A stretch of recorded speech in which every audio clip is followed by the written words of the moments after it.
যখন ঢাকায় আগুনে পুড়ছে তখন সেখানে আওয়ামী লীগ আসছে আলু পোড়া দিয়ে খেতে। আওয়ামী লীগের সাথে সখ্যতাকে আমরা মেনে নিব না।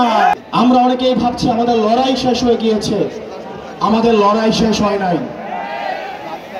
আমাদেরকে দীর্ঘ লড়াইয়ের জন্য ঐক্যবদ্ধ হতে হবে।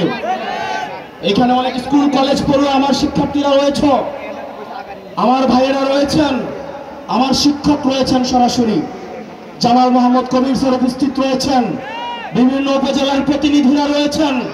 আমরা আপনাদেরকে বলবো আপনারা ঐক্যবদ্ধ হন। আমাদের দীর্ঘ লড়াইয়ের দিকে আমাদেরকে যেতে হবে। আপনি বিএনপি করতে পারেন, আমার আপত্তি নাই। আপনি জামাত করতে পারেন, আপত্তি নাই। আমরা দেখেছি যখন ঢাকায় আগুনে পুড়ছে তখন সেখানে আওয়ামী লীগ আসছে আলু পোড়া দিয়ে খেতে। আপনি বিএনপি করেন, আমার সমস্যা নাই। জামাত করেন, সমস্যা নাই। কিন্তু আওয়ামী লীগের সাথে সখ্যতাকে আমরা মেনে নিব না। ফ্যাসিবাদ বিরোধী প্রত্যেকটা রাজনৈতিক দলকে আহ্বান জানাতে চাই। এই কুমিল্লাতে বিএনপিকে নির্যাতন নিপীড়ন করা হয়েছে, জামাতকে নির্যাতন নিপীড়ন করা হয়েছে।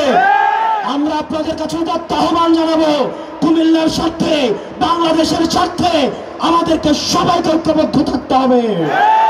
আমাদের পরবর্তী বাংলাদেশ বিনির্মাণের জন্য, ভবিষ্যৎ বাংলাদেশ গড়ার জন্য অবশ্যই আমাদের ঐক্যবদ্ধ থাকতে হবে। প্রিয় মা বোনেরা, কোনোভাবে যদি আওয়ামী লীগ ফিরে আসে আপনার 4 কোটি সন্তানকে বাঁচতে দেওয়া হবে না। প্রিয় দাড়ি টুপিওয়ালা ভাইয়েরা, ইসলাম প্রিয় ভাইয়েরা, সনাতন ধর্মের ভাইয়েরা, আওয়ামী লীগের সময় আমরা দেখেছি পরিকল্পিতভাবে মন্দিরে কোরআন দিয়ে সাম্প্রদায়িক সম্প্রীতির যে আমাদের সম্পর্ক রয়েছে সেগুলিকে বিনষ্ট করা হয়েছে।